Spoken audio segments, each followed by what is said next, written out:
In our last class, we talked about this thing, the curvilinear motion, and we said that there are various coordinates that are basically required to study the motion of a particle, and we are studying it in the plane two-dimensional situation. So this is the plane curvilinear motion, and we will going to use now today. Sorry, this one will be the second coordinate system, because we have already used the xy coordinate system in our last class. So this is the normal tangent coordinate system. So let us suppose that this is the the trajectory, the path along which the particle P is moving. This is the sense of its motion. This arrow or this arrow indicates the sense of motion of this particle along the curved path. And if we suppose that this is the instantaneous position of the particle, in our previous class we noted that the instantaneous velocity of this particle is along the tangent drawn to this curve at this point. So this we established in our last class when we discussed the xy coordinate system. So this gives us an impetus to actually use this normal tangent coordinate system. So what we do, we draw this tangent line to this curved path at the point P and draw this tangent axis, TT axis. This is the tangent direction, or you can say it is the tangent axis.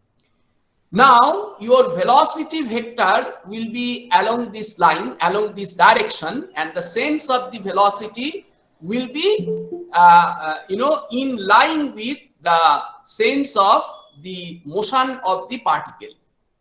So it will be in line with the sense of the motion of the particle. So since the sense of the particle motion is this way, so you see our velocity will have the sense as marked by this. If the sense of motion gets reversed, then we see that the direction or the sense of the velocity will also get reversed. But the direction remains the same, that is your TT axis. So, this is the situation that we are getting. This is the situation that we are getting. So this is our, the velocity vector is being given by this way.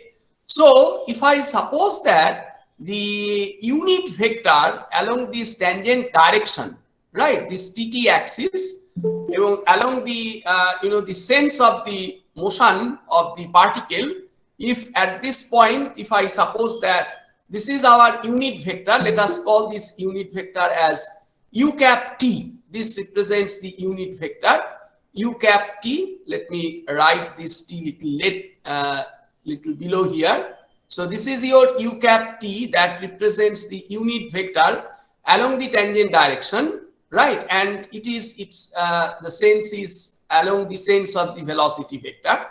So in that way, if I set this one, then we can write that the velocity vector, description of the velocity vector vectorially can be written as v bar is equal to the magnitude of the velocity v times u cap t. So that will be your expression for the velocity of the particle at this point. So this is your magnitude and this is the unit vector along the tangential direction.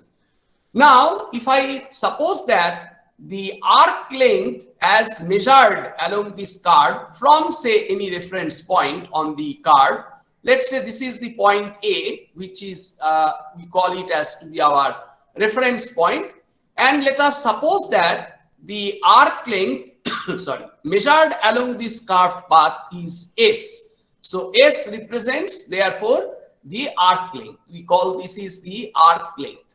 S represents the arc length. So if S represents the arc length, we can say from here that our velocity vector will be given by, we know that the speed of the particle is being given by ds dt. This other day we derived it, ds dt u cap t. So this represents therefore, this equation thus represents very simply the description for the velocity vector of the particle. So this represents the description of the velocity vector of the particle. That's very simple, pretty simple. You just employ your what is called your unit normal, unit tangent, unit vector along the tangential direction, and we just employ it to derive this particular equation for the velocity. So this is very simple. We see that it will be given by either v u cap t, or it is written in terms of this s ds dt u cap t. So that shows your velocity of the particle. Now, once I get this velocity of the particle, now we are in a position to find out the acceleration of the particle. So, in order to find out the acceleration vector, we see that, yeah, bolo. Sir আপনার স্ক্রিনটা খুবই hazy আসছে, দেখা যাচ্ছে না। আপনি কি একবার রিটার্ন হতে পারবেন sir? Yes sir, yes sir. এটা কি প্রত্যেকের ক্ষেত্রেই হচ্ছে না? হ্যাঁ স্যার, সবার না স্যার, আমার ক্ষেত্রে হচ্ছে না, কিন্তু আচ্ছা লাগছে খুব। কি হচ্ছে আই গেস প্রবলেমটা দাঁড়াও আপনি এক মিনিট, এটা অ্যাডমিট অলের জন্য হচ্ছে কিনা দাঁড়াও দেখি। So is it now clear? No sir. No sir, no sir. এটা ক্লিয়ার হচ্ছে না? আপনি একবার লিভ করে একবার জয়েন করুন তো ভাই। পরিষ্কার দেখা যাচ্ছে কিন্তু আমার এন্ড থেকে। আমার মনে হচ্ছে, হ্যাঁ মানে আমার মনে হচ্ছে তোমাদের এন্ডে কোথাও প্রবলেম হচ্ছে, একটুখানি দেখো, কারণ এটা যদি হয় তাহলে প্রত্যেকেরই হবে। ঠিক আছে, সুতরাং I think that those who are having problem in viewing this scene, you can leave the meeting and rejoin, and then you don't require any permission to join the class. Yes sir. So we see that this is our but if there is a major problem, then I need to change it, because I have used today the different internet this engine. I have used today, instead of Fox, I am using the what is called the Chrome. So that can be a problem for the Chrome, but anyway, so just try to see if there is any major problem. I'll have to leave the thing and rejoin as a whole in a fresh manner.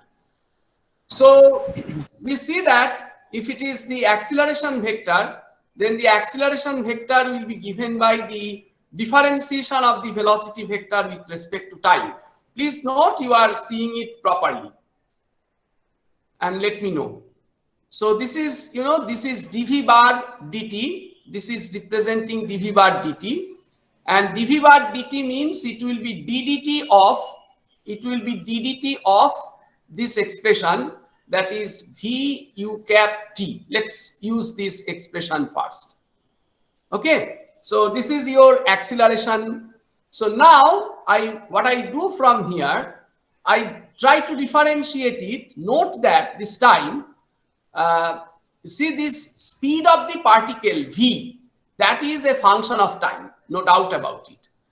And at the same time, the unit Sir, sorry to interrupt you, sir. Sorry to interrupt you, sir. Screen টা কিন্তু hazy আসছে প্রত্যেকের ক্ষেত্রে। আচ্ছা, তাহলে এখন কি বলছিলাম আমরা? না ঠিক আছে, সেটা হতেই পারে, কারণ এই সমস্যাটা হতেই পারে। তাহলে একটা যেটা করতে হবে, আমি এখানে রেকর্ডিংটাকে স্টপ করছি, আমি আবার করে ফ্রেশ করে আমাকে জয়েন করতে হবে।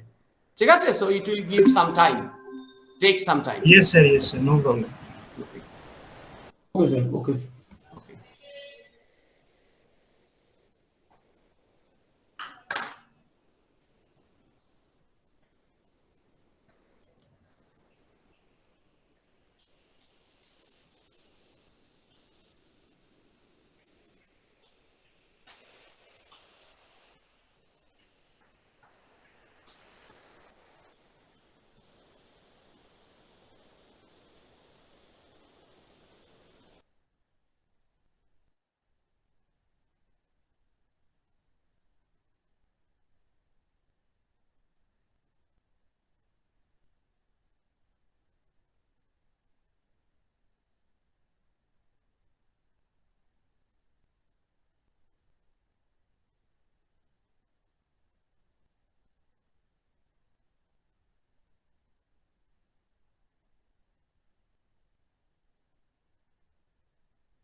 হ্যালো, সবাই দেখতে পাচ্ছ এখন? Yes, sir. Yes, আচ্ছা sir. স্ক্রিন, আচ্ছা Yes, sir. আমি একটু হচ্ছে যে স্ক্রিনটাকে প্রেজেন্ট করি, দেখো তো যে এটা ভিজিবল হচ্ছে কিনা ঠিক করে। I think here we should not have any problem.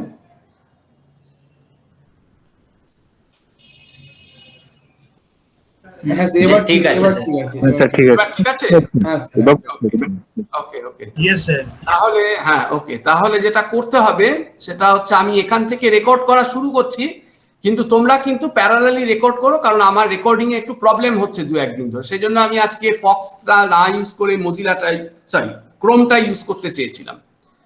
Anyway so সে কারণে আমি বলছি যে রেকর্ডিংটা তোমরা কিন্তু প্যারালালি করতে থেকো, নাহলে ক্লাস এটা পাবে না হয়তো। দেখো রেকর্ডিংটা শুরু হতে একটু সময় নিচ্ছে এখানে, I do not know why. So actually we think that দাঁড়াও, let us রেকর্ডিংটা পুরো স্টার্ট হয়ে যাক।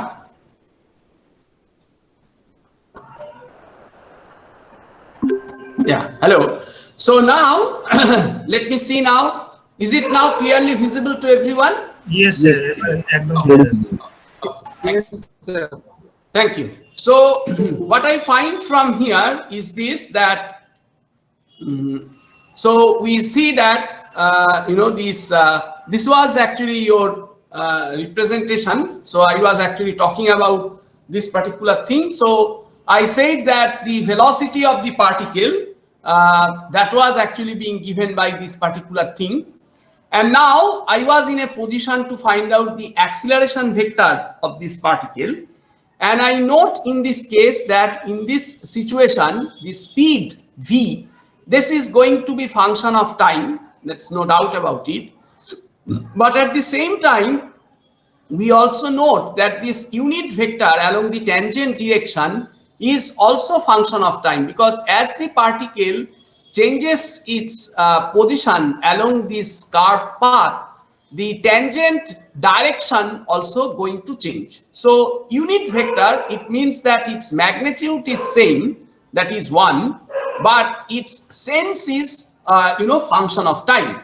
So therefore you need to differentiate this unit vector as well.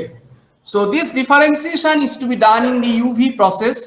So we say that I can write this as like this. So it will be dv dt u cap t. This is the first differentiation, and then plus it will be how much? That will be v into d u cap t dt. Now you see that for the first term we see that there is no problem, there should not be any problem, because we note that either v is being given by ds dt, so this expression can alternatively be written like this, that it will be equal to d2s dt2 times the unit vector along this tangent direction, plus it is v times d u cap t dt. Now what we need to see, that we need to find out this differentiation of this unit vector with respect to time. So this one is little bit is not known to me, so I just group this here like this. So this is d u cap t dt. Now in order to find out this d u cap t dt, what I do is something like this. Let's take this position and magnify this view once again for you. Suppose this is your curved path and we are seeing this is the point P, and at that point at time t, this was your unit vector. Say this was your unit vector. So this is the unit vector u cap t at time t, correct? Now after t plus delta t, suppose the particle goes to the position which is represented by say p prime. This shows this is the path being followed by the particle during the time delta t, and the unit tangent vector along this line will be, now it is see in this direction, and this unit vector will be of course u cap t at t plus delta t. We have to note that in both the cases the magnitudes of these vectors, that means what I mean to say, u cap t at time t and the u cap t at time t plus delta t, this magnitude, if I consider the magnitude of these two vectors, both are equal to basically 1. But the sense gets altered. So in order to find out this du cap dt, what I can write is something like this. We can say that du cap t dt, that means you can write in this manner, it is du cap t dt. We can say that according to our definition of derivative, we can write it, it will be something like this. Delta t tends to 0, it will be u cap t at time t plus delta t minus, it will be u cap t at time t divided by, it is delta t. So this is actually, the definition of the derivative. Now to find out this, this thing, and to carry out this limiting operation, what I need to do is, I just take these two vectors here, consider this vector u cap t here. This is your u cap t. This is your u cap t at time t. Let's say this is u cap t at time t. Now I bring this unit vector from its current location, shift it parallelly, and place this vector at the beginning of this vector. That means what I do, I just take this, shift this vector parallelly and place it such that both have this common original point or co-initial point. Both are having, the co-initial point. So we see from here, next day আমি না আর entry দেব না কিন্তু এরপরে যদি যারা late করবে। So we say this will be u cap t, this is u cap t at t plus delta t, this is t plus delta t. Now we can see from here that the difference between these two vectors will be given by this. This will be the black vector that represents your difference. That means this difference, u cap t plus delta t minus u cap t, is being represented by this one. Correct? Now, if the angle between these two vectors here, the angle between these two vectors is normally given by delta theta. This is delta theta. But when I said, and as a result, since this magnitude of this is 1 and the magnitude of this is also 1, the angle here will be how much? It will be 90 degree minus, it will be half of delta theta. So this is the magnitude of this angle, correct?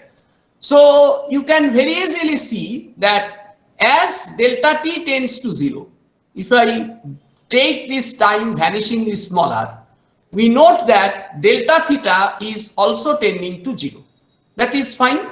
And therefore, if I call this angle as alpha, we see that alpha will tend to the angle that is pi by 2. So alpha tends to become pi by 2.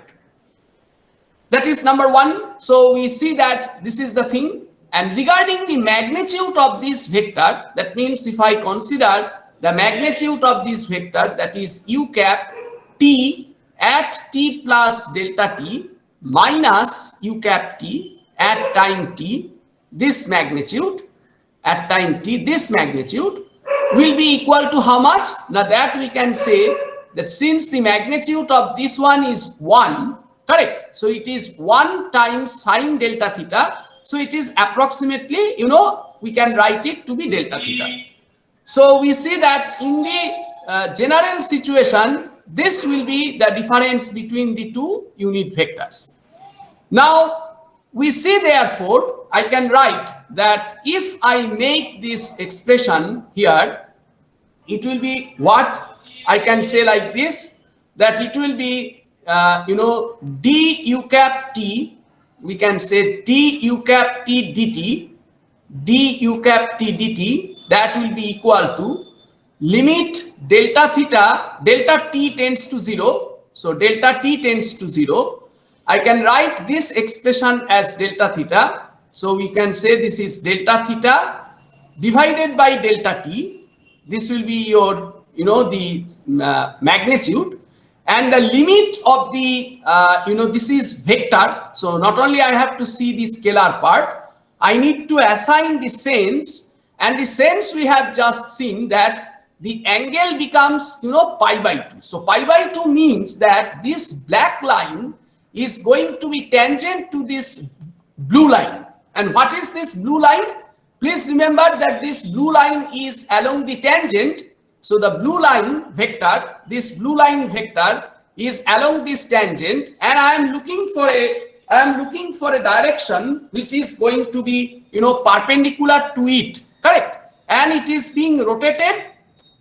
It is being for the curvature of the path shown in this manner, as your curvature is something like this. But I see that it is being rotated in the counterclockwise sense by an angle of 90 degree. So if my curvature is something like this, that means the path of the particle is having this sort of curvature, correct? We see that your tangent gets rotated by an angle of 90 degree in the counterclockwise direction, and from this direction I get this direction. So it means that I am getting along the normal direction and I am getting along this sense. So I put the unit vector along this sense and say write this unit vector as u cap n, which is the unit vector along the normal direction. So if I suppose that, I can say that it will be finally associated with this direction and it becomes u cap n. Now since limit delta t tends to 0 delta theta by delta t, so this becomes equal to d theta dt. So I can say that this can be written as d theta dt. So we can say this is written as d theta dt times u cap n. So it shows therefore an important derivation. It shows that we have got an important theorem which states that d u cap t, you see, this is basically equal to d theta u cap n, right? If you ignore, cancel out this common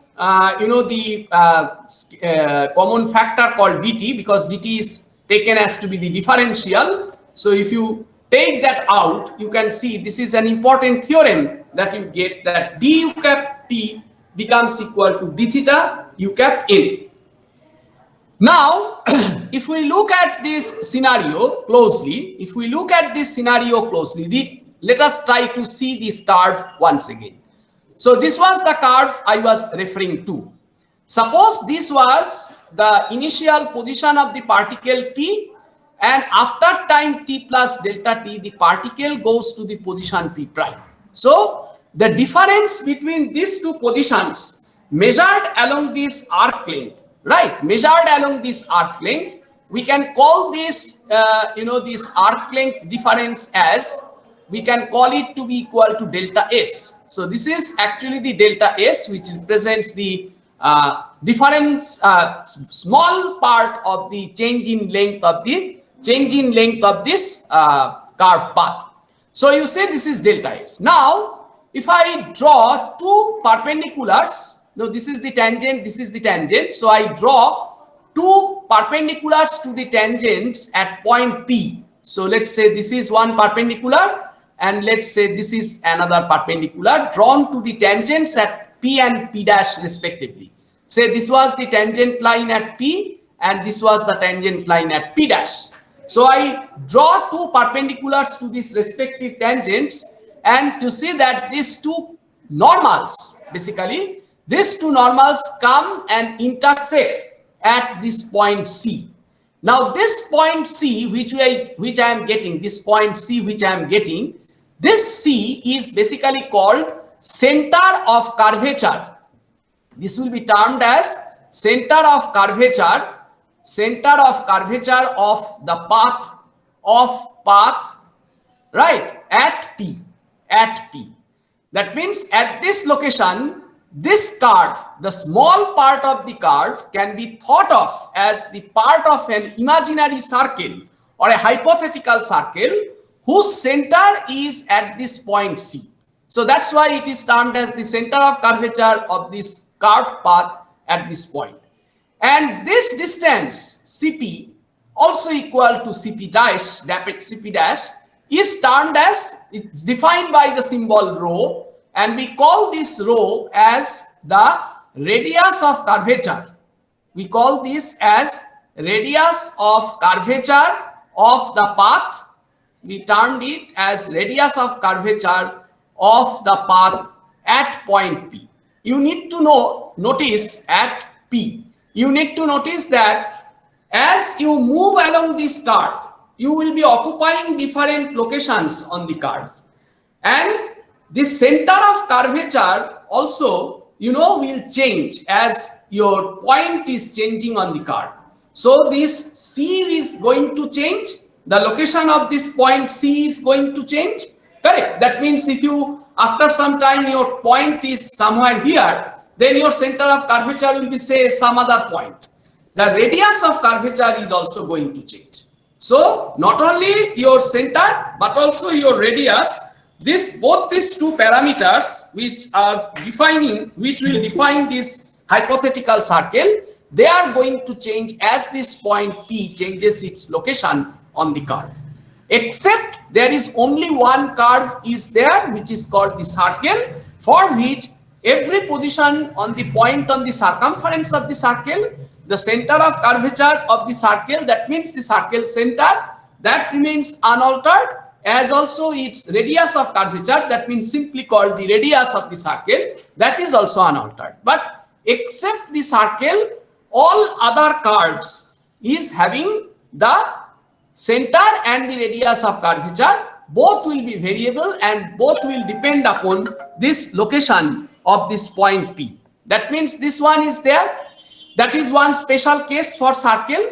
Another special case, that if it is a the straight line instead of a curved path, had it been a straight line, in that case the center of curvature would have been at the location of infinity, and the the radius of curvature will also be is infinitely long.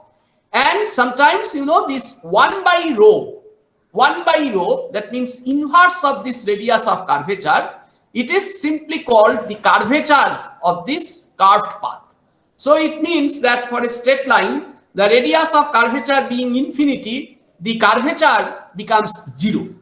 So that's why it is termed as the straight line. But for any other curve, you see, you have a finite length of the radius of curvature, as well as you have non-infinite curvature for every curve. So if I see, if the angle between the two tangents, you see this angle between the two tangents, which is basically the angle between these two unit vectors. So this is basically the angle between these two unit vectors. How much this angle we have defined? We have defined it by delta theta, correct? So it means the angle between these two normals, I mean to say CP and CP dash, the angle between these two normals will also be equal to, delta theta.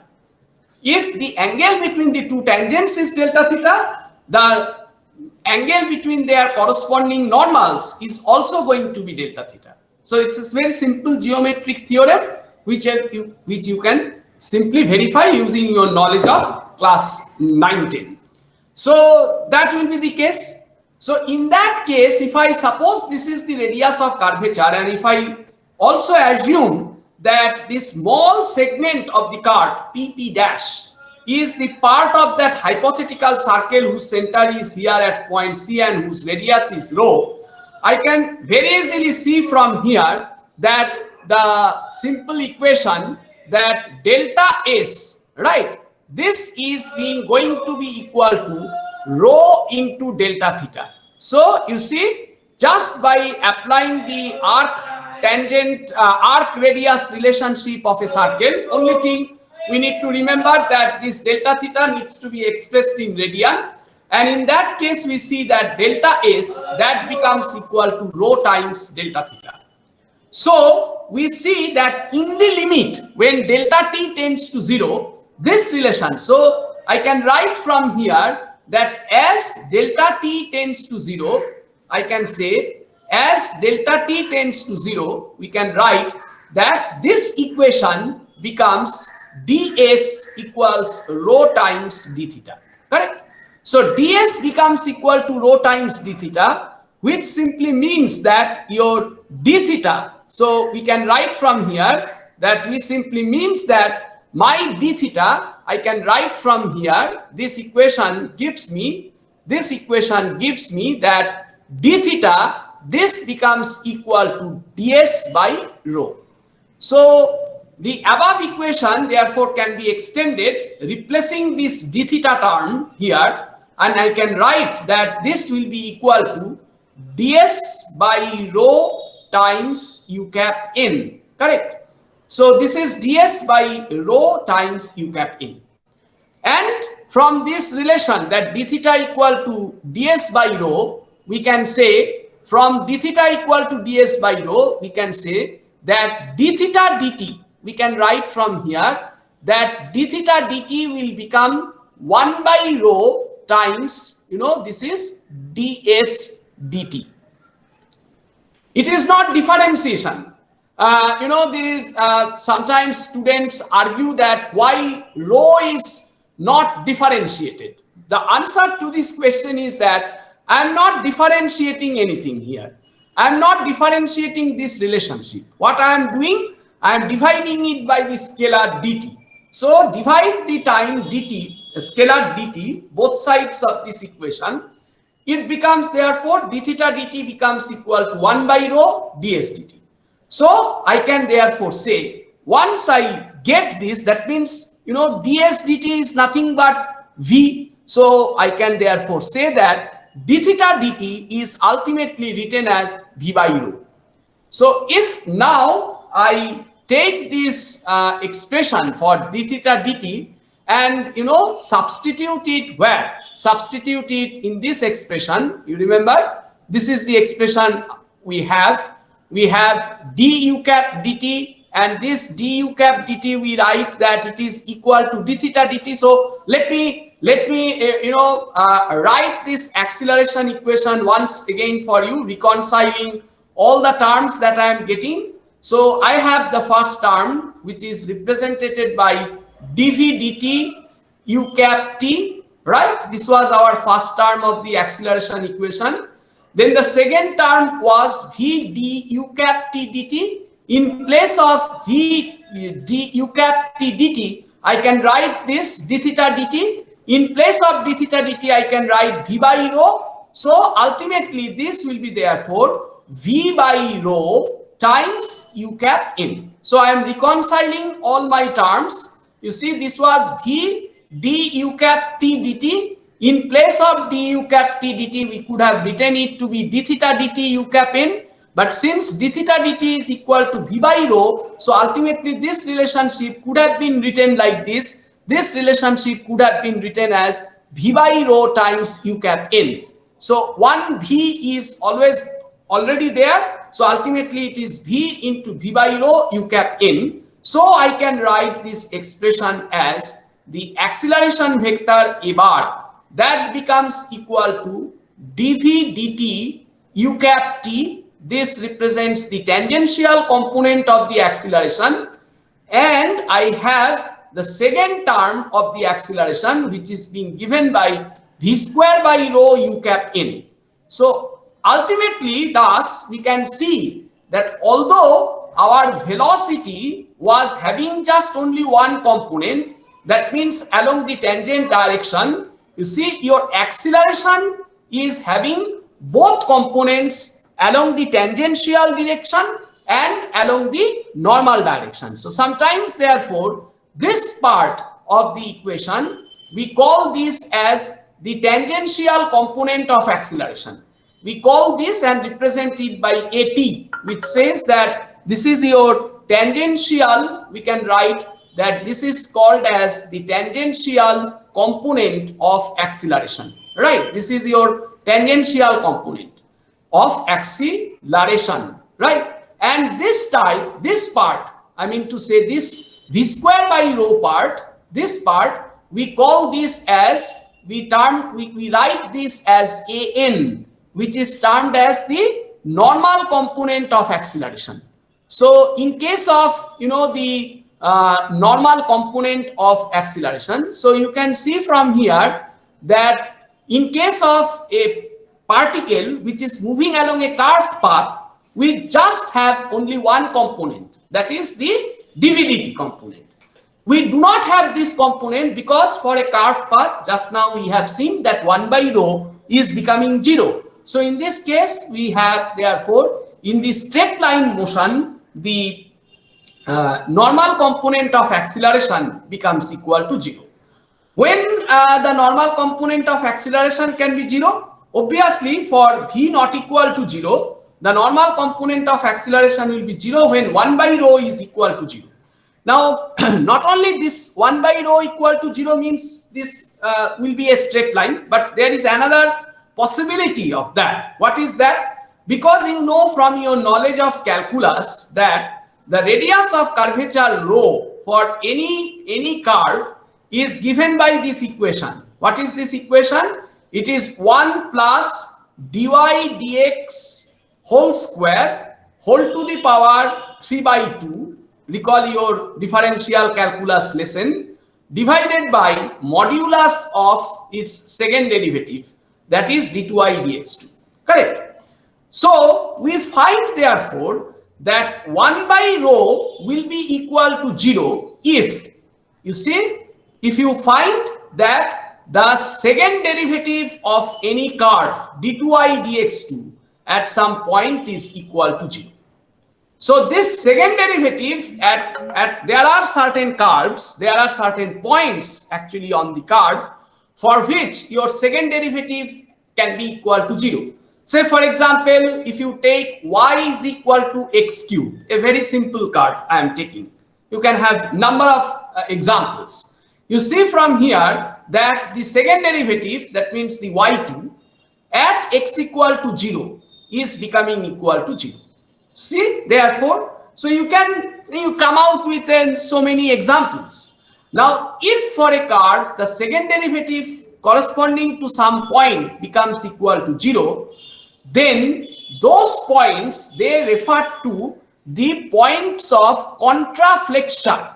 That refers to the point of contraflexion or the inflection point. Inflection point, sometimes also known as the critical point. So this, you know, represents the cases. So it means contraflexion means what? Suppose if your curve path is something like this. Now, if you see from the segment, suppose I mark it as say point A, say to point B, and then we mark it the segment C. Now you see here, if I call this part of the curve as the convex curve,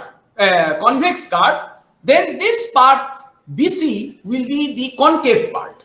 So it means here, if you see, where will be the radius of curvature? Say if you take any point here on this segment, if you try to investigate where will be its center of curvature, its center of curvature will be somewhere here. What will be its radius of curvature? Obviously, the distance between this and this will become the radius of curvature.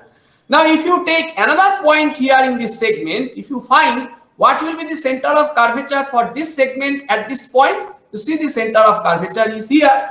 So, if I suppose that convex is positive and concave is negative, so it means that your curvature basically decreases from plus to minus, or say minus to plus, correct?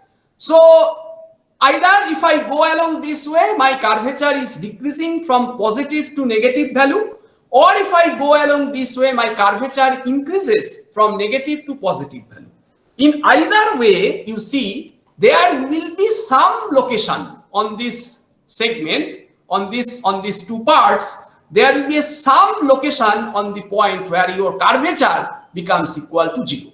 Since the curvature is being guided by any curve, the curvature is guided by its second derivative, and we know that second derivative equal to 0 refers to the point of contraflexion. So it means somewhere along this the curve, there exists a very small differential portion, say d, BD, very small differential portion where the curve is actually behaving like a straight line. which means that at this location your curvature is becoming 0. Local curvature is becoming 0, and then that point, that means this point B, correct, will be termed as the point of contraflexure. Yes, it is termed as the point of contraflexure. Contra means opposite. Contra is the meaning of this prefix contra. Contra means that it is opposite. Correct. So this is opposite curvature. Flexure means curvature. So contraflexure means you are having an opposite curvature. So at some point, therefore, intermediate point, I have this scenario, and as a result, that particular point we call it to be the point of contraflexure. Sometimes it is also termed as the inflection point. Maybe during the time of your bending moment diagram in your strength of materials class. Yes, sir. Right. So there you have come across where the bending moment is becoming 0. That means since your bending moment is represented by the second derivative of the elastic curve, so it means that d2i dx2 equal to 0. Bending moment 0 means d2i dx2 is equal to 0. So that's why you see this is termed as the point of contraflexure. So as a result, we see therefore if your particle is moving along such a path where your curvature is changing from one location to another location as you move along the path, maybe it can be the hillside road, correct? You are driving a car and this path is along the along a hill. So you are basically moving along this tortuous path. So at some location you see that your 1 by rho becomes equal to 0, and at that location instantaneously the normal component of acceleration becomes equal to 0. Otherwise, you see, if you see any normal curve, correct, any normal curve where we don't have these contra segments, or there is no straight line portion in the curve, normal curve, general curve, so to say, in that case, you see this v square by rho, by definition, cannot be equal to 0. So it means, other than these special cases, that means your straight line path or it is a point of contraflexure path, other than these two special cases, we see the normal component of acceleration cannot be 0. So minimum this component will be there. Why I am saying this? Because your velocity can be such that it is uniform. I mean to say, sorry, not velocity. I am saying that you are moving with uniform speed. That means you are moving along a curved path, no doubt about it. You are moving along a curved path like this, but your speed is uniform. So you are moving with uniform speed means you are not having any tangential acceleration. So if v is constant, that means your speed is uniform. You are moving with uniform speed. You are moving with uniform speed. Under such circumstances, you find that your dv/dt, correct? That means the tangential component of the acceleration, this becomes equal to 0. But still, if you see, since you are belonging on a curved path, though your tangential acceleration becomes equal to 0, you do have the normal component unless you are at the point of contraflexure.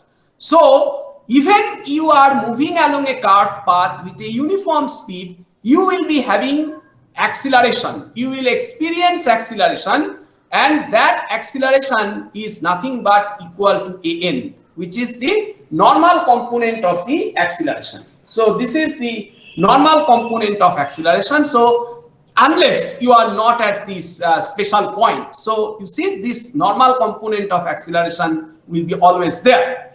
So in general, if I suppose therefore that the total acceleration of the particle, I can say from here that the magnitude of the total acceleration of the particle which is moving on a curved path is therefore being given by square root of, you see, this is dv dt whole square, the tangential component square, plus it is v square by rho whole square, correct? So that will give you the total acceleration of the equation of the particle.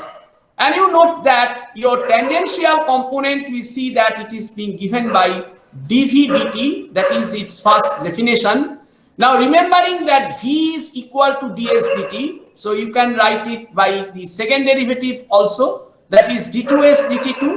Also we can write it in this way, that we say it is dv ds into, we write it to be as ds dt. So ultimately we see that this can also be written as v dv ds. So you see all these are becoming your alternative definitions for the tangential components of acceleration, and we may require all these definitions as the situations develop in our journey through the dynamics course. So we have to remember, yes, bolo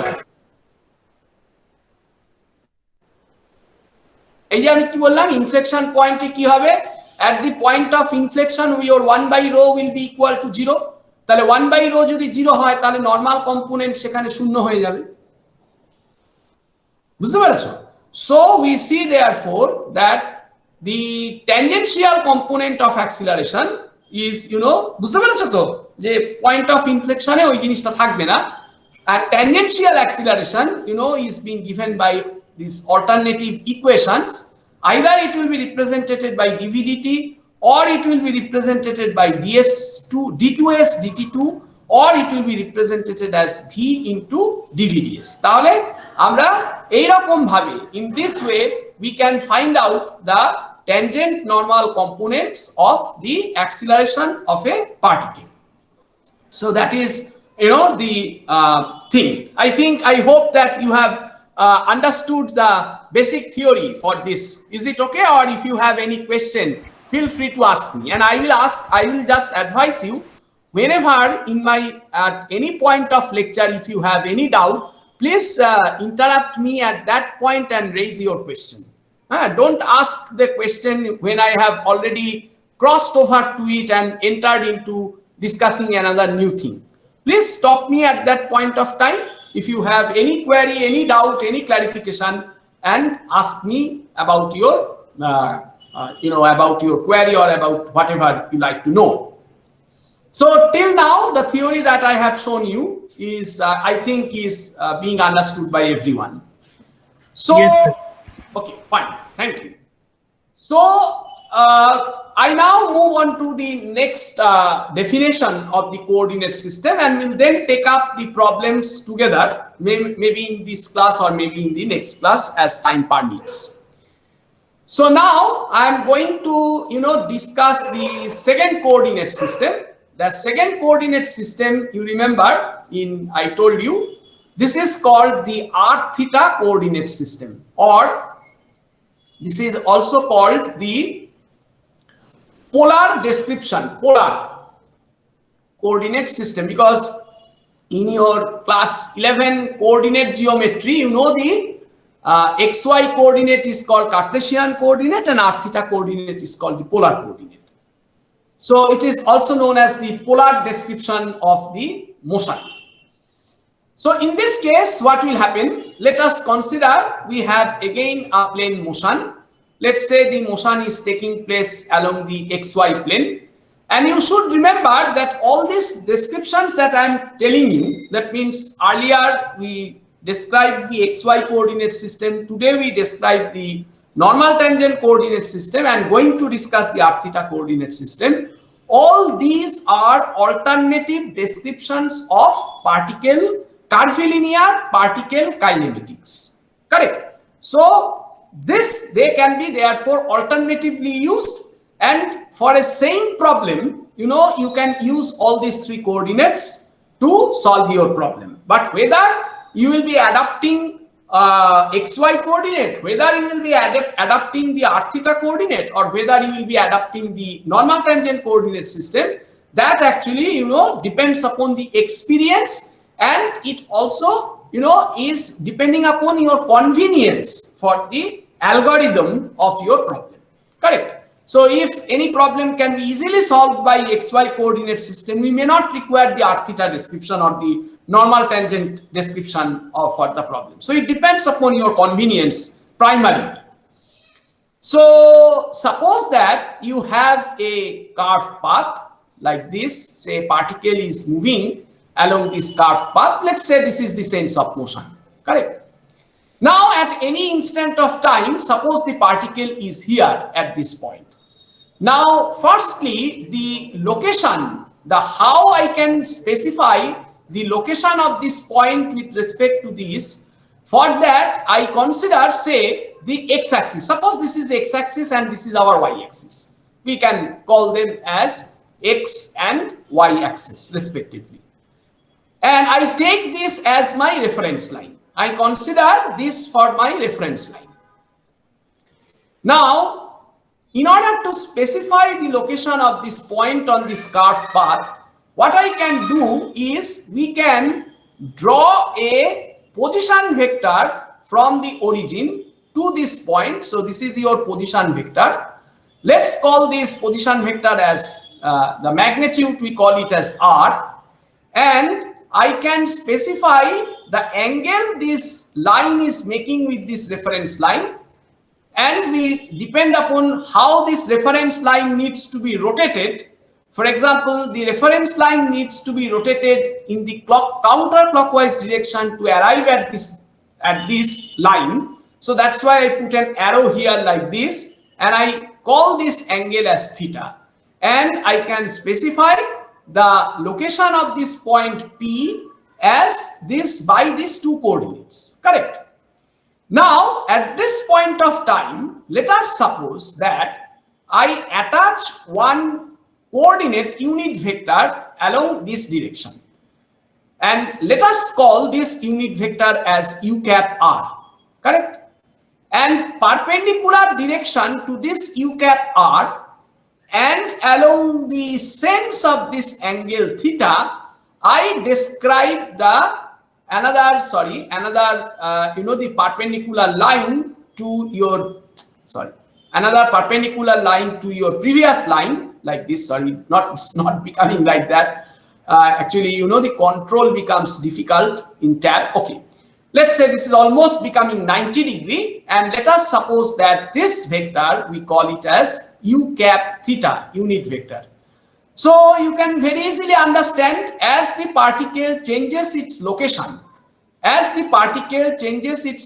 on the path, say it may be here, it may be there, you see continuously these unit vectors are changing their directions, or rather their senses. Though they are unit, that means their magnitude is 1, but their sense is going to change every time as the particle changes its location from one point to another point. So I can therefore say that at this situation, I can write, okay, since I have created these two vectors like this, I can write now the position of the particle can be represented by the position vector r bar, which can be vectorially written as r u cap r. So this is the simple way you can represent the position of the particle. Now, once this is the position vector is specified, now you are in a position to find out the velocity vector. You need to just differentiate it with respect to time. So you see, this is your v bar, which is equal to r bar dot, which means that you are going to take dr bar dt and its derivative, its vector. So you see from your knowledge, earlier knowledge, that it will be r dot u cap r. Now I am using Newton's notation instead of explicit Leibniz notation of differentiation. So it will be r dot u cap r plus it will be r u cap r dot. So it means that you have the opportunity to differentiate this unit vector with respect to time. And just now in our previous lesson, we have differentiated the unit vector. So for the curvature shown in this manner, we know that if I differentiate this, basically it gets turned by an angle of 90 degree in the counterclockwise direction, correct? So it means therefore that we can write couple of theorems from here earlier, following our earlier logic, that d u cap r, it will be equal to d theta, correct? It will be d theta times, where you see, you need to take 2 unit vectors. I am showing you the thing something like this. This will be the situation. So are you able to see this Word file? Yes, sir. It's a visible to us, sir. Yes. Okay. So here you have the point P and here you have the point P dash.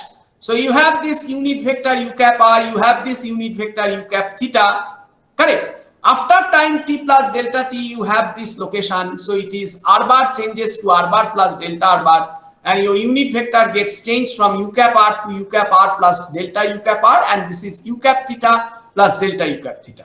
So the following the same logic that we had followed, we can write this theorem that d u cap r d theta will be equal. Actually, you know, the angle between these 2 unit vectors, I mean to say this unit vector and this unit vector is delta theta, correct? So if the angle between these 2 unit vectors is delta theta, then angle between their normals is also equal to delta theta. So it shows therefore that I can write it will be d u cap r, that will be d theta times d u cap theta. Sorry. We can write that it will be equal to u cap theta. So it becomes like this. This is first theorem that we will be getting.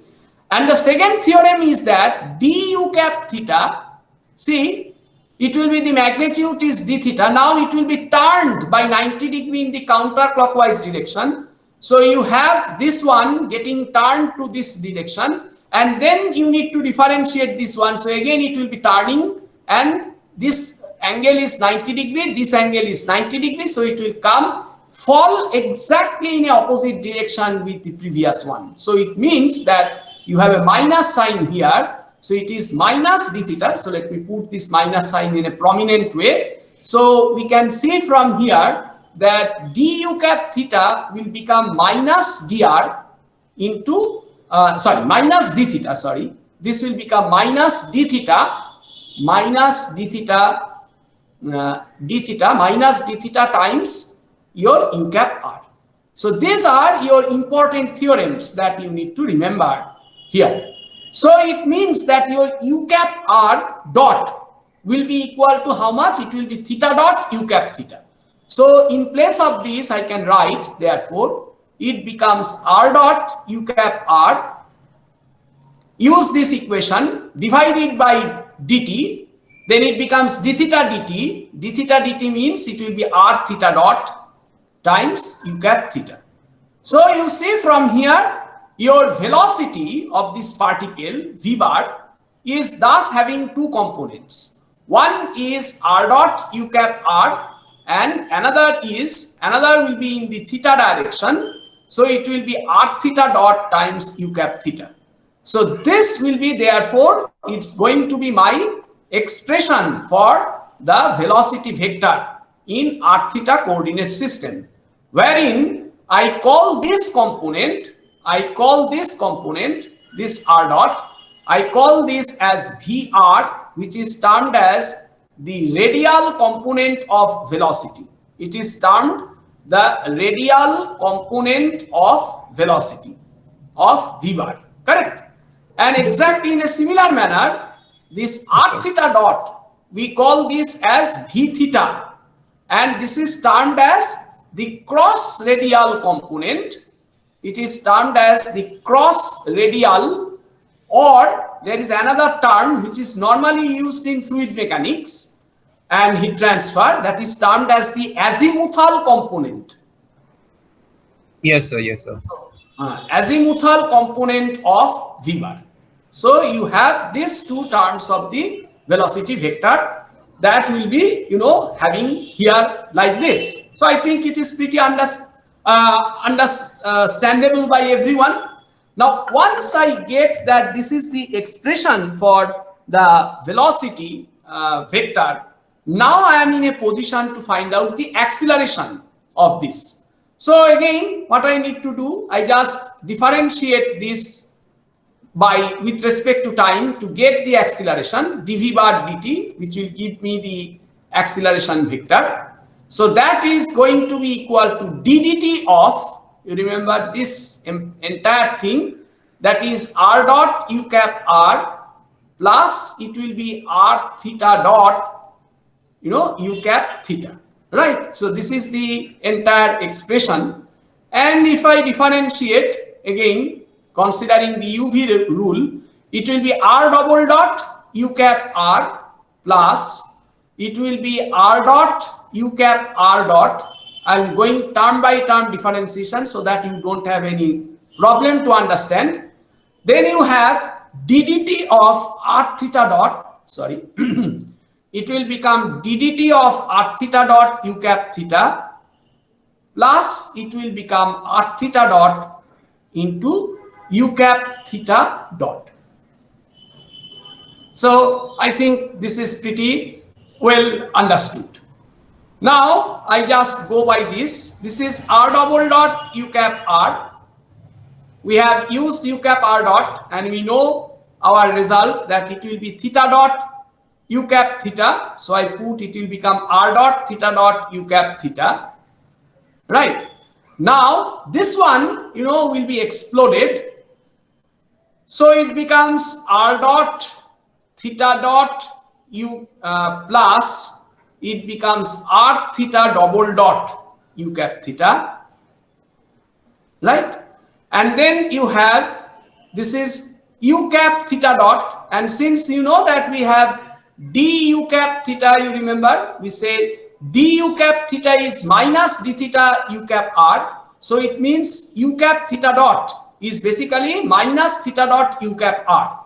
So put that minus theta dot u cap r, so it becomes minus r theta dot square, because one theta dot is already there, so another theta dot will make this one as minus r theta dot square u cap r. So if you now reconcile your terms for the acceleration vector, what you see this, you become r double dot, reconcile the terms, take all the components along u cap r. So it becomes what, therefore? He will not be given any permission to enter into the class. So we see that, we see that it becomes therefore r double dot, and then you have this, this u cap r. So this is r double dot minus r theta dot square times u cap r, then it will be plus, we see from here, this is r dot theta dot, right? And you have this totally u cap theta, so reconcile these terms, so it becomes therefore 2 r dot theta dot plus r theta double dot. You see these expressions are little bit cumbersome, and it becomes u cap theta. So you need to understand the terms very well. So you see this will become completely the expression for acceleration in the r theta coordinate system. And the first component, as usual, will be defined as the radial component of acceleration.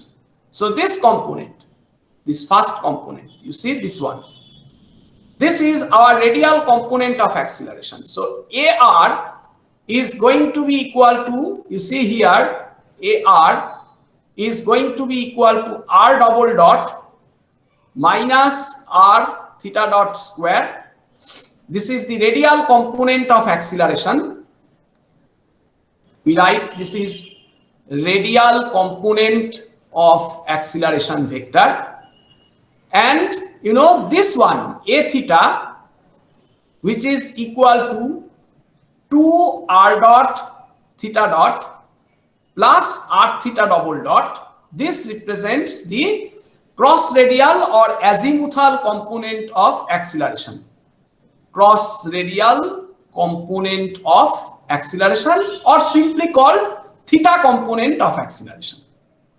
But you should remember, you should know the different terminologies, because of these jargons, the known things become unknowns. So that's why the jargons must be known to you. So this is your AR, and that one will be your A theta. Okay. So this therefore represents AR, and this represents therefore A theta. Now, of this a theta, you have a peculiar term called 2 r dot theta dot. This term is particularly known as, this is called the twice r dot theta dot. This term is particularly known as the Coriolis component of acceleration. This is termed as the Coriolis component of acceleration. You may have heard the name of this component, particularly in your study of geography, basically the study of the wave motion and the motion of the wind on the earth. So this component was not known during the Newton's times. It was later, much later, it was discovered by a French engineer called Gustave Coriolis, and after his invention, this component is called as the Coriolis component. And the Coriolis component is typical when you have a relative motion in a rotating reference frame. So whenever you have a relative motion in rotating reference frame, we see that this Coriolis component comes into the picture. Now, where this thing is, your rotating reference frame, just to give you an idea, if you suppose that your coordinate system is here, this is your coordinate system, correct, u cap r and u cap theta. So you position the coordinate on the particle itself. So you board on the particle, right? You ride on the particle and you are observing the particle's motion, correct? The particle's motion from this coordinate system. So it means as the particle moves along this curved path, correct? So your coordinates getting rotated. But since you are boarding on the coordinate system, you are not experiencing that rotation. Instead, you are just noting that there is a change in the location of this point P dash. And since there is a relative motion as observed by any observer who is boarding on this rotating reference frame, the coordinate gets rotated as the particle changes its location on the path. And you are actually recording the position of the, the motion, the relative motion of this particle with respect to that coordinate system. Essentially, you are having a relative motion of the particle as being measured from the rotating reference frame. So that's why, this term comes into the picture. Now, sometimes students often ask that why, sir, in Coriolis acceleration, the factor is 2? Why not it is, say, 3 or 1.5 or 1.89, something like that? Correct. The answer to this question, it is just the mere mathematical coincidence. It is just mere mathematical coincidence that 2 is there. Had there been some other mathematics, it could have been 3, it could have been 1.789, or could have been in that way any number. So just by mathematical coincidence, we have this factor called 2. But you must remember, because when we will be studying the rigid body motion after some time, after finishing our course on this particle dynamics, we have to go to the next section of our curriculum, of our syllabus, that is what is called as the rigid body dynamics. There again, in the study of the motions of linkages and mechanisms, this term will become very prominent. So you must therefore comprehend the idea of what is called as the Coriolis component of acceleration. And please note that this component will be always there whenever you have a relative motion in a rotating reference frame. So as our earth is a rotating reference frame, therefore any motion on the earth, correct, is bound to have this Coriolis component. But the very short time motion, right, as suppose a particle is falling from the 10th floor of a building. So you see that because of that, the relative motion, you see this is a short time motion, and the Coriolis component is hardly discernible in such kind of thing. But if your motion takes place over a long period of time, say for example, the motion of a wind, motion of the wave on the seas, they are moving with very less velocity, but the motion takes predominantly over a long period of time. There the effect becomes very prominent. And sometimes you will note that in the northern hemisphere, whenever the cyclones develop, you see the cyclone will have always its vorticity in the anti-clockwise sense. On the other hand, if you go to the southern hemisphere, you will see that the cyclonic vorticity will be in the clockwise direction, right? So if you open up the tap, right, of your at your house and let the water fall onto your basin, and then let it be going down through the faucet of the basin, you will find that the water vorticity will be in the counterclockwise direction. But if you rinse your mouth in the morning at any place in the southern hemisphere, say for example in Brazil or Rio de Janeiro, or in say Sydney or any southern hemisphere city, you go there, Cape Town, go there and do it, you will find that the water will be circling in the clockwise direction and will go down to the faucet of the basin. So that is why these things is happening. It's because of the effect of this Coriolis component of acceleration. Anyway, there are so many interesting events due to these Coriolis components. We are not going into detail of it.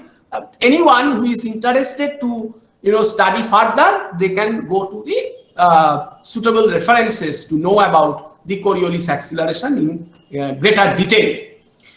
So you see, therefore, these are giving you the the acceleration components. These two are along the two mutually perpendicular directions, and as a result, the total acceleration will be given by, as usual, root over a r square plus a theta square. That will give you the magnitude of the total acceleration.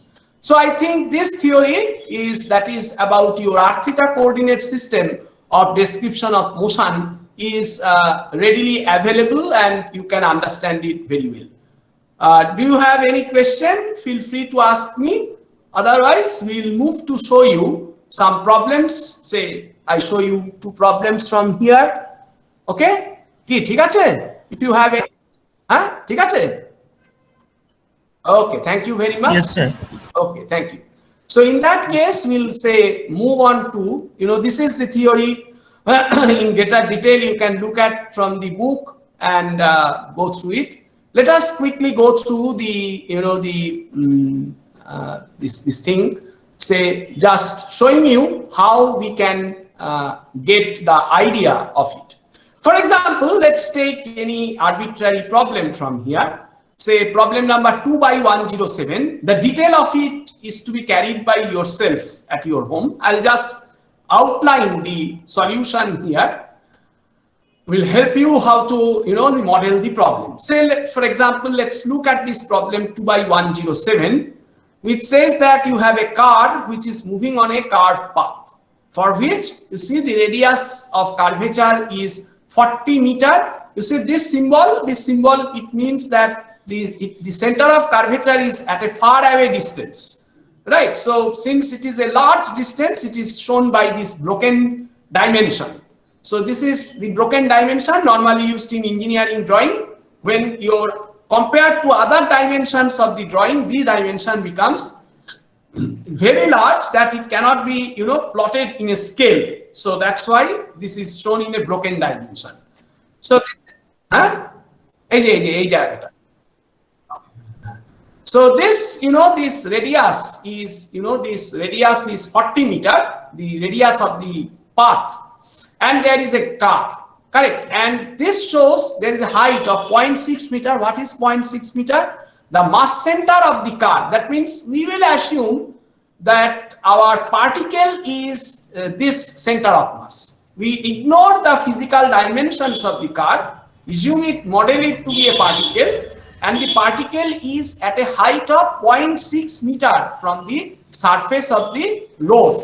So I can say therefore the radius of curvature corresponding to the motion that this particle is following at this point A will be therefore 40.6 meter, correct? So that will be the actual radius of curvature of the path followed by the center of motion of the car, center of mass of the car along this curved path. So the radius of curvature then becomes 40.6 meter. And similarly, here what we see that the speed of a car increases uniformly with time from 50 km per hour at point A to 100 km per hour at point B during 10 seconds. So this is how the particle is changing its speed. Now the radius of curvature of the hump at A is being given as 40 meters, and the magnitude of total acceleration of the mass center of the car is the same at B as at A. So the magnitude of the total acceleration of the mass center of the car is same at point B as at A. Compute the radius of curvature rho B of the dip in the road at B. The mass center of the car is 0.6 meter from the road. And we see that here, what is the, radius of curvature as the center of curvature comes over here. At this point B, what we see from here, the actual radius of curvature of the center of mass of the particle, that becomes how much? That becomes rho B minus 0.6 meter. Correct. So it becomes rho B minus 0.6 meter. And what is,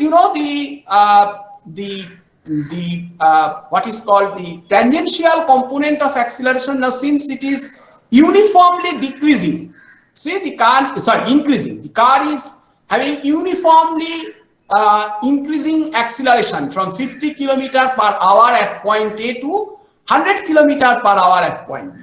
So it means that your acceleration, magnitude of the tangential component of acceleration, that remains constant. That means the magnitude of the tangential acceleration at point A and at point B will be the same. Correct. So as a result, you see, therefore, if I like to note thus the case, so this is the NT coordinate system, suppose. Let's say this is the NT coordinate system. This is NT. So in NT, we are having problem 2 by 107. We are discussing that. So you can very easily see, since the total magnitude of acceleration at point A, if I say this is AA square, that is equal to AAT plus AAN. Or we can write it as, say, we write it like that. Suppose we write it in this way. You need to write it properly.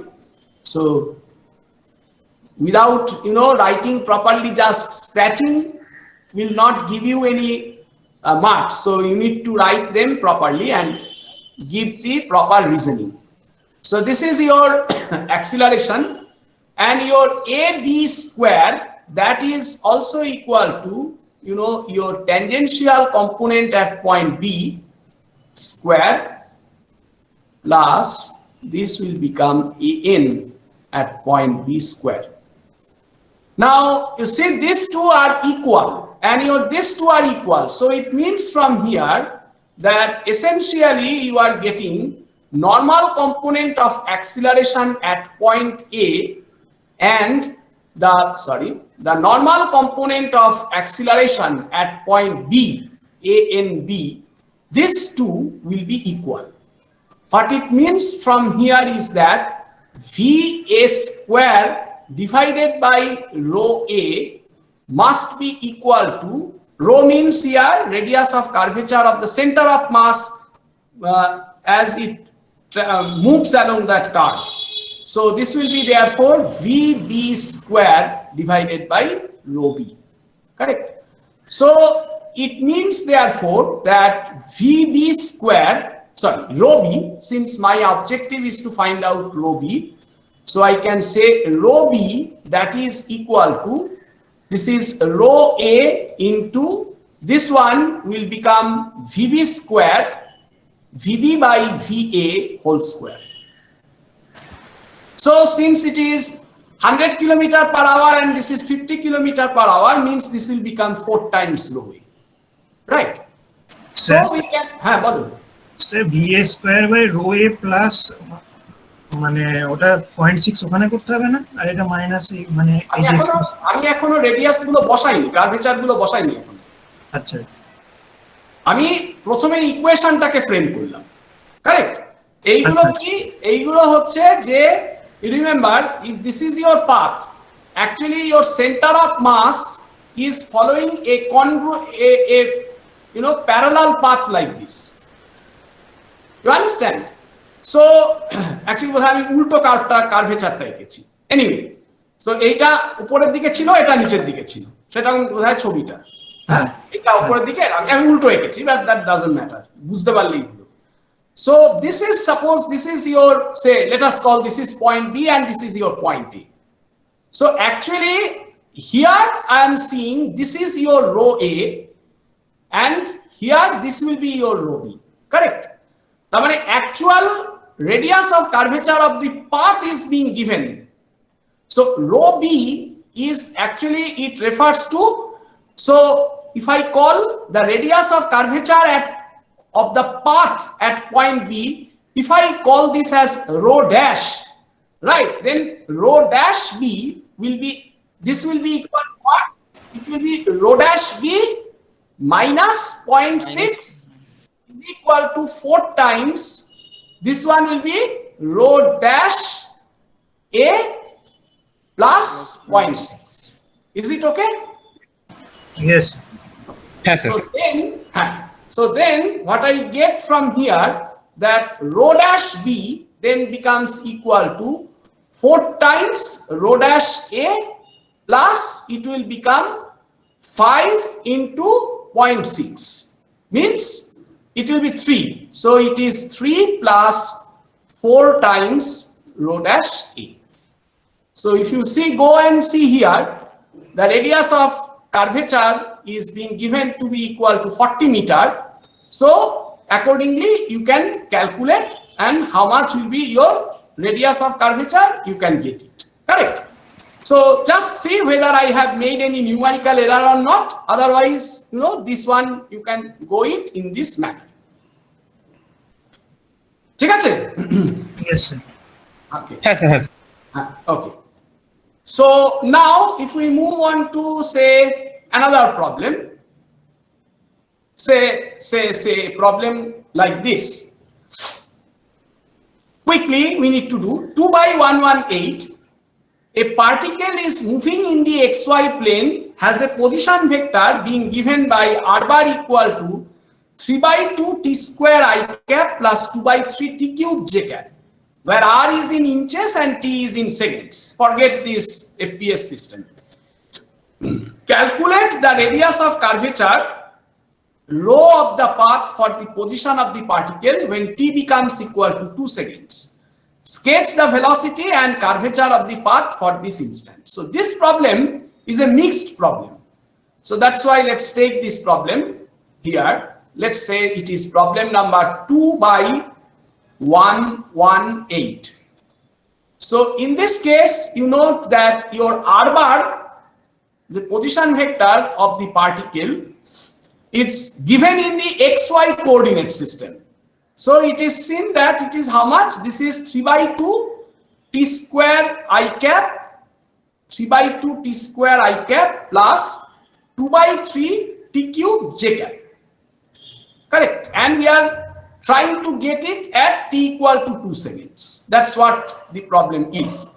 What we have been asked is calculate the radius of curvature of the path. Okay, fine. So what we need to do, see from here, this description, we differentiate it with respect to time to get the velocity vector. So the velocity vector becomes equal to v bar, that is equal to, this will become 3t plus it becomes 2t square, sorry 3t I cap, sorry 3t I cap plus it becomes 2t square j cap, correct? So much as per our unit being given here, you must mention your unit. it will be inch per second, but don't worry, we will not give you this inch foot business. We will give you it in SI system. But since for the completeness, I'm writing the unit here. So this is your velocity vector, correct? So for t, and we like to finish this finding the acceleration as well. So the acceleration becomes 3 I cap, and this becomes 4t j cap inch per second square. So this will be to your accelerations. Now at t equal to 2 seconds, if you suppose you get your Vx, now you can say at t equal to 2 seconds, let us write it in this way, at t equal to 2 seconds, we say that your Vx becomes equal to how much? It becomes 6 inch per second, right? It becomes 6 inch per second, and your Vy, the y component of velocity, that becomes 8 inch per second, if I am not wrong. Please see whether I generally make quite often the numerical mistakes. So you see this, your Ax then becomes 3 inch per second square, and your Ay becomes 8 inch per second square. See, these units need to be properly written. So this will be your, the data, and based on this data, we need to calculate the radius of curvature. How it can be done? Now that I am showing, and this is very important. So what I do first, I try to plot this information, right? I try to plot this information here. Say this is your x-axis and y-axis. So you see your Vx and Vy is having 6 and 8. That means maybe this represents 8 and say this represents 6. So you see, if you draw this line, it becomes very difficult to draw a line like, okay, so this represents my velocity vector, correct? So this will be my velocity vector. And since this represents the velocity vector, it means that this actually refers to the tangent line at the t equal to 2 seconds. So this is your tangent line, where this one from here to here, this much is 6. We can write it like that. This is 6 and this is 8. So, 1 second. Hello, একটু বাদে কথা বলছি। কে কথা বলছেন আপনি? হ্যাঁ, আপনি কোথা থেকে কথা বলছেন? আচ্ছা, আমি একটু না অনলাইন ক্লাসে আছি, আমি আপনাকে পরে ফোন করছি। না, আমি একটু ক্লাসের মধ্যেখানে আছি এবং আমার ক্লাসটা রেকর্ডিং হচ্ছে। আমি আপনাকে পরে ফোন করছি। So what we have, therefore, that see here that we have, this is 6 inch per second, and this one is representing the 8 inch per second. So the velocity or the magnitude of the velocity or the speed that is 10 inch per second. Okay, and this angle is, we call it as theta, where we can say that tan theta, that is being equal to 8 by 6, means it is 4 by 3. So this angle specifies the direction of the tangent. Now you come and see the acceleration. So your acceleration is 3 inch per second square. So therefore, say this represents to the scale, or may not be to the scale, just by this. Since this one is 6, more or less half of it will represent 3. So this will be your acceleration component. So that is, I just show this, take out this angle. So this will be therefore, this will be therefore 3. This represents your acceleration component along the x direction. And the acceleration component along the y direction is this much. This is your ay. So this is 3 and this is your ay, and that is 8. So I need to find out the radius of curvature because my actual unknown is the radius of curvature. How to find out this radius of curvature? Now I use this equation that since you know that your AN is equal to V square, AN is equal to V square by rho. So I can write rho to be equal to V square by AN. So I use this equation to find out the normal component. I mean to say the radius of curvature. But for that I require to have the normal component of acceleration. How the normal component of acceleration can be found? Because I know this is the tangential direction. So you see perpendicular line, if you draw from here like that, this represents your normal direction, right? This represents your normal direction, and take the component of your accelerations along this. So you have this one is the one component, correct? This one is the one component, and other component will be like this. So this one is the other component. So it means that the normal component, since this angle we call it theta, it means this is also going to be theta, and this is going to be 90 degree minus theta. So this angle is going to be 90 degree minus theta. So you can therefore say very easily that your AN becomes equal to, I can write that AN, I can say this is equal to, if I call this is AY, so you see this is AY cos theta minus this one is AX sin theta. Correct? Why minus? Because one component is along this, other component is along this. So it means your normal component is positive in this direction. So it means your center of curvature will be here at this side.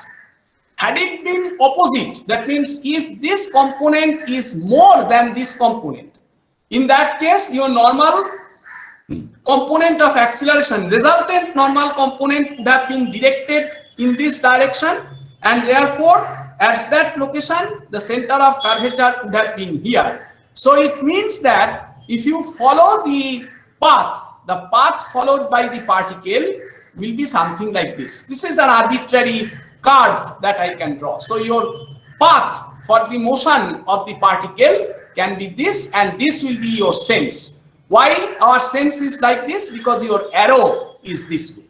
So this black line represents your curved path, and we see this will be your probable location of the center of curvature.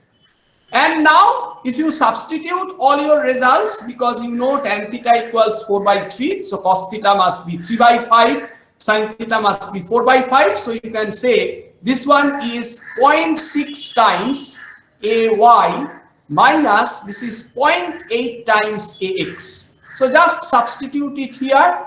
0.6 times AY means it will be 4.8 minus 0.8 times AX means it is 2.4. So the result becomes 2.4 inch per second square. Correct? So that is your AN. And your V, what about your V? V is already known to be equal to 10 inch per second. So just substitute it here. So your radius of curvature then becomes equal to V square means 100 divided by your AN, that is 2.4. So much of inch, whatever is coming out is so much of inch is the answer for the radius of curvature for this path at this point. Correct? This is one way of doing the problem.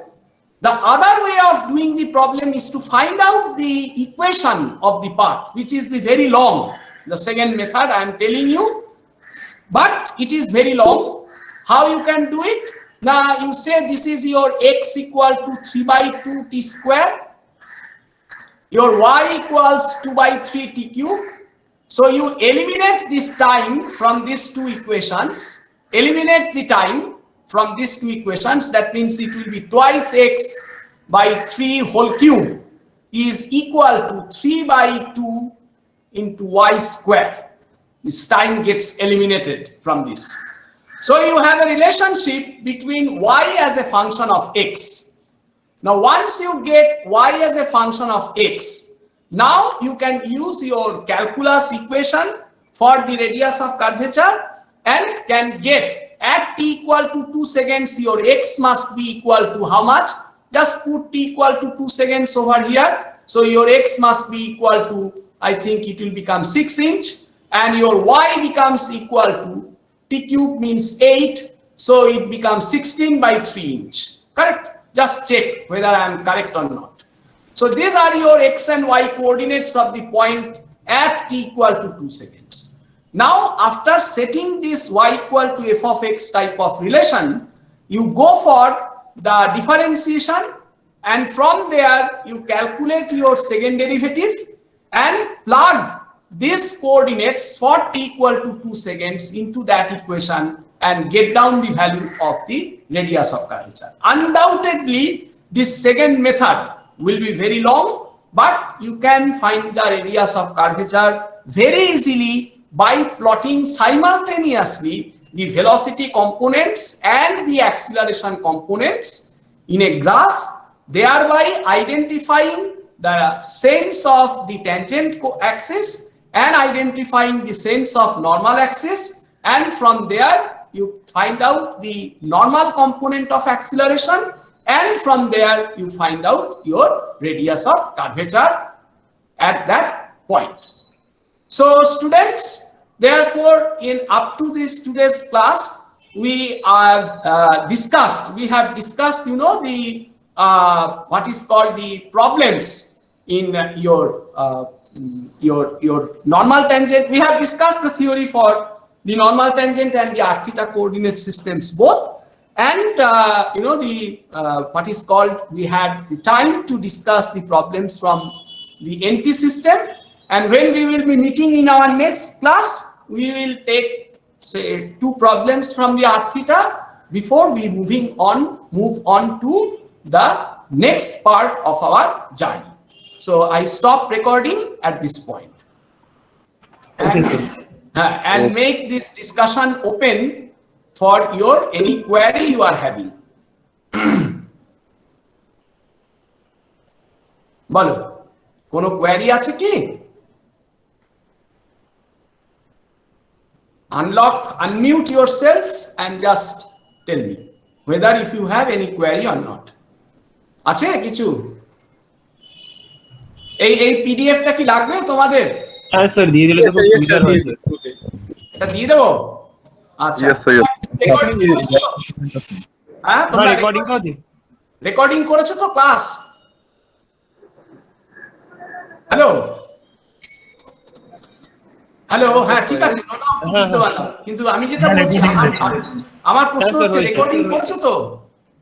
হ্যাঁ হ্যাঁ, কারণ কি আমি আবার বলে নিচ্ছি, কিন্তু আমার রেকর্ডিং এ কিন্তু একটু প্রবলেম হচ্ছে, লাস্ট 2 দিন ধরে একটু সামনের কিছু অংশ ভিডিও বাদ হয়ে যাচ্ছে। এখন এটা কি হয়েছে, ঠিকঠাক হয়েছে কিনা সেটা আমি আরো 10-15 মিনিট বাদে বুঝতে পারবো, কারণ এটা যতক্ষণ না আমার ড্রাইভে সেভ না হচ্ছে আমি এটাকে ডাউনলোড করতেও পারবো না, দেখতেও পারবো না।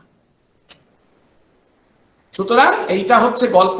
তাহলে আমরা আজকে আপাতত এইখানেই রাখি, এর পরের দিন আমাদের তো বোধহয় শুক্রবার দিন ক্লাস আছে, শুক্রবার দিন ক্লাসে হ্যাঁ আমরা r theta coordinate system describe করে আমাদের পরবর্তী যে চ্যাপ্টার আছে কনস্ট্রেইনড মোশন, সেখানে আমরা ঢুকে পড়ব। Okay sir, thank you. হ্যাঁ, আর আমাদের যেরকম ভাবে আমরা এগোচ্ছি তাতে আমাদের যেরকম সিলেবাস কমপ্লিট করতে যদি একটু সময় লাগে, আমি যেমন তোমাদেরকে বলেই রেখেছি যে সেই রকম ক্ষেত্রে সপ্তাহে হয়তো একদিন আমাদেরকে একটা এক্সট্রা ক্লাসে বসতে হবে, সেটা আমি বলে দেব হ্যাঁ কখন আমরা বসবো। হ্যাঁ স্যার, অসুবিধা হবে না। ঠিক আছে, ওকে, থ্যাংক ইউ ভেরি মাচ। দেন তাহলে তোমাদের যদি কোনো প্রশ্ন না থাকে তাহলে আমি প্রেজেন্টেশনটা বন্ধ করি। Okay, and then let us call it a day. আমরা তাহলে তোমরা তোমাদের পরবর্তী ক্লাসের জন্য তৈরি হও। একটু আমি আগেই ছেড়ে দিচ্ছি, 11 মিনিট আগে মোটামুটি ছেড়ে দিচ্ছি, ঠিক আছে? ওকে, দেন 11 কি 20 মিনিট আগে ছাড়ছি। Okay, fine. হ্যাঁ sir, okay, thank you sir. রাখছি স্যার তাহলে। Thank you, sir. ভালো থাকবেন। Thank you. Okay, thank you, everyone. Thank you.